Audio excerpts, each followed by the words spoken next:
मुख्यमंत्री जी भी पीडीए के ही निकले हुए हैं। उनके मामा ना होते तो शायद वो भी ना होते। कौन है योगी के मामा जिन्होंने उन्हें मजबूत बनाया? योगी के मामा ने यूपी की राजनीति में कैसे स्थापित किया उनको? योगी पीडीए का हिस्सा है। सपा अध्यक्ष अखिलेश यादव ने ऐसा क्यों कहा? पीडीए के दम पर योगी सीएम बने। अखिलेश ने योगी को ऐसा क्यों कहा? पीडीए ने कैसे फर्स्ट से लेकर अर्श तक सीएम योगी को पहुंचाया? एक झटके में अखिलेश यादव ने बता दिया। तर्क ऐसा दिया जिसे यूपी के मुख्यमंत्री योगी आदित्यनाथ किसी भी तरह से झुठला नहीं सकते हैं। अखिलेश के दावे पर ना चाहते हुए भी सीएम योगी को ये स्वीकार करना पड़ेगा, उनकी तरक्की तो पीडीए की बदौलत हुई है। पीडीए ने ही उन्हें अर्श पर पहुंचाया है। नमस्कार दोस्तों, मैं हूं परवीन साहनी। दोस्तों, बीजेपी की राजनीति की एक आदत है, जब उसे लगता है वो अपने सामने विरोधी पार्टियों से हर मुद्दे पर पिछड़ रही है तो बढ़त बनाने के लिए परिवारवाद का सहारा लेती है। तब बीजेपी के नेताओं को राहुल गांधी परिवारवादी नजर आने लगते हैं। अखिलेश यादव आज जहां जिस मुकाम पर हैं, इसके लिए वो परिवारवाद को क्रेडिट देते हैं। तेजस्वी यादव बिहार में जिस तरह से राहुल के साथ मिलकर मोदी नीतीश की राजनीति को ध्वस्त कर अपनी रणनीति पर काम कर रहे हैं, उन्हें बैकफुट पर लाने के लिए परिवारवाद को अपनी राजनीति की भ्रांति की पोटली से निकालकर एक प्रमुख अस्त्र के तौर पर इस्तेमाल करते हैं। माना जा रहा है यूपी की सियासत में अखिलेश के पीडीए वाले फॉर्मूले से बीजेपी घबराई हुई है। उससे बाहर निकलने के लिए अखिलेश पर कितने वार कर रही है, लेकिन जितने वार किए अखिलेश की सपा उतनी ही मजबूत होती गई।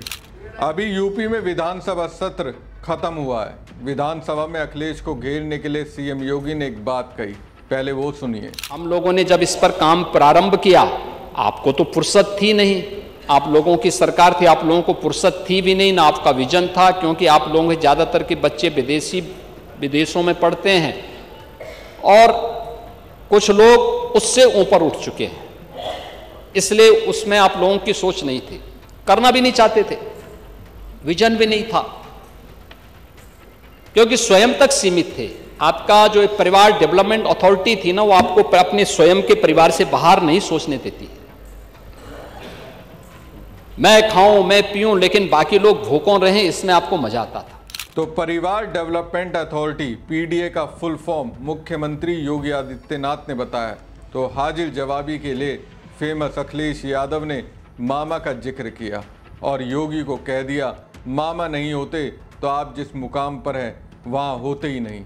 देखिए, पीडीए परिवार डेवलपमेंट अथॉरिटी कितनी अच्छी बात है, कितनी अच्छी बात। माइक आईडी तो मुखवाए जा रहे हो, क्योंकि मुख्यमंत्री जी भी पीडीए के ही निकले हुए हैं।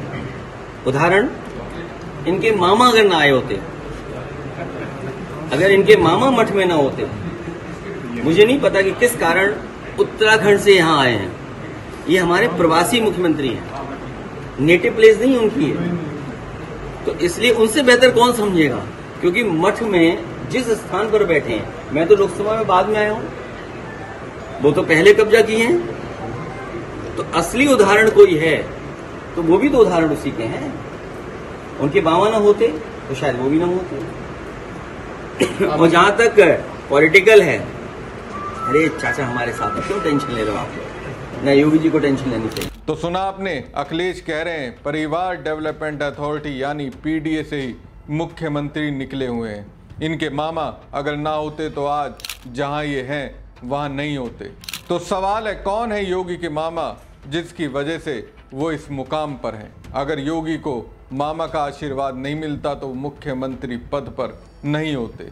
दोस्तों, कभी आपने ये समझने का प्रयास किया, जिस गोरखनाथ पीठ के योगी महंत है, आखिर वो ही क्यों महंत बने? जबकि इस पीठ में तो हजारों सन्यासी हैं। फिर महंत अवैधनाथ ने आदित्यनाथ को ही अपना उत्तराधिकारी क्यों चुना? पहले मठ की गद्दी का वारिस बनाया और फिर 4 साल में लोकसभा की अपनी सीट दे दी। ये सिर्फ योग्य युवा के पक्ष में लिया गया फैसला था या इसमें रिश्तेदारी का भी एंगल था? चलिए समझने का प्रयास करते हैं। ऋषिकेश का ललित मोहन शर्मा पीजी कॉलेज, यहीं पर मैथ में एमएससी कर रहे थे अजय सिंह बिष्ट। साथ में पिता आनंद सिंह का ट्रांसपोर्ट का काम भी संभाल रहे थे। साल 1986 में वन विभाग की नौकरी छोड़ने के बाद आनंद ने 3 बसें और एक ट्रक बना लिया था। सब ठीक चल रहा था, लेकिन फिर पिता को अजय सिंह बिष्ट की खोज खबर मिलनी बंद हो गई। कुछ महीनों बाद पता चला कि अजय गोरखपुर में है और अब वो अजय सिंह बिष्ट नहीं रहा, योगी बन गया है और उसे योगी बनाया है महंत अवैधनाथ ने। महंत अवैधनाथ का बचपन का नाम कृपाल सिंह बिष्ट था। जन्म 28 मई 1921 को हुआ। माता पिता का जल्दी देहांत हो गया और फिर कृपाल ने घर छोड़ दिया। उनका घर जो कांदी गांव था, गांव ने कृपाल को याद किया उनके घर छोड़कर जाने के दशकों बाद, क्योंकि कांदी गांव का कृपाल अब महंत अवैधनाथ बन गया था, जिनके पास धार्मिक के साथ पॉलिटिकल पावर भी थी। महंत अवैधनाथ को गांव वालों ने याद किया तो वो आ गए और गांव वाले उनसे अपने यहाँ पानी की खराब स्थिति का रोना रोने लगे। महंत अवैधनाथ ने उन्हें 40,000 रुपये की मदद दी। इसके बाद अवैधनाथ का अपने गांव और इलाके से नए सिरे से संबंध बना। कांदी गांव के पास ही था पंचूर गांव, जहां रहते थे आनंद सिंह बिष्ट। आनंद सिंह बिष्ट योगी आदित्यनाथ के पिता हैं, जो रिश्ते में अवैधनाथ के मामा के लड़के थे। और सीधी और सरल भाषा में समझे तो आनंद सिंह के पिता यानी योगी आदित्यनाथ के बाबा की बहन के बेटे थे अवैधनाथ। उस हिसाब से गोरखपुर के महंत अजय सिंह बिष्ट के चाचा हुए और इन्हीं महंत चाचा के संपर्क में अजय सिंह बिष्ट आए। बाद में अवैधनाथ ने उन्हें अपना उत्तराधिकारी घोषित कर दिया। ये सब अचानक नहीं हुआ। 90 के दशक की शुरुआत में अवैधनाथ अपनी हिंदू महासभा वाली टेक छोड़ बीजेपी में आ चुके थे। बीजेपी ने भी उन्हें राम जन्मभूमि का एक अहम चेहरा बनाने से गुरेज नहीं किया। नतीजन 1989 में वो हिंदू महासभा से गोरखपुर से सांसद बने, मगर 2 ही साल बाद 1991 में बीजेपी के टिकट पर चुने गए। इस दौरान वो देश के कई इलाकों में प्रवचन और मंदिर आंदोलन के प्रचार के लिए जाते। उत्तराखंड में उनके कई कार्यक्रम चलते। उन दिनों ग्रेजुएशन की पढ़ाई कर रहे अजय सिंह बिष्ट इन सब में खूब सक्रिय रहते और यहाँ से उनका महंत चाचा से नज़दीकियाँ बढ़ती हैं। अवैधनाथ को भी उनमें अपना वारिस नजर आया। तो दोस्तों, अखिलेश यादव ने जो कहा कि मामा की बदौलत योगी की तरक्की हुई, उससे कोई इनकार नहीं कर सकता है। हालांकि अखिलेश ने मामा कहा, महंत अवैधनाथ जिन्होंने उन्हें शिखर पर पहुंचाया वो योगी के चाचा थे। लेकिन इतना तो सच है, परिवारवाद की बदौलत ही तो योगी की राजनीति चमकी। चलिए जाते हुए अखिलेश यादव की एक और हाजिर जवाबी वाला बयान आपको सुनाते हैं, जिसमें उन्होंने योगी को करारा जवाब दिया। रिपोर्टर ने अखिलेश से कहा, सीएम योगी कह रहे हैं गौ माता सपा को श्राप देगी, तो अखिलेश क्या कहते हैं वो सुनिए और मुझे दीजिए इजाजत। मुख्यमंत्री जी भी पीडीए के ही निकले हुए हैं, उनके बाबा ना होते तो शायद वो भी ना होते।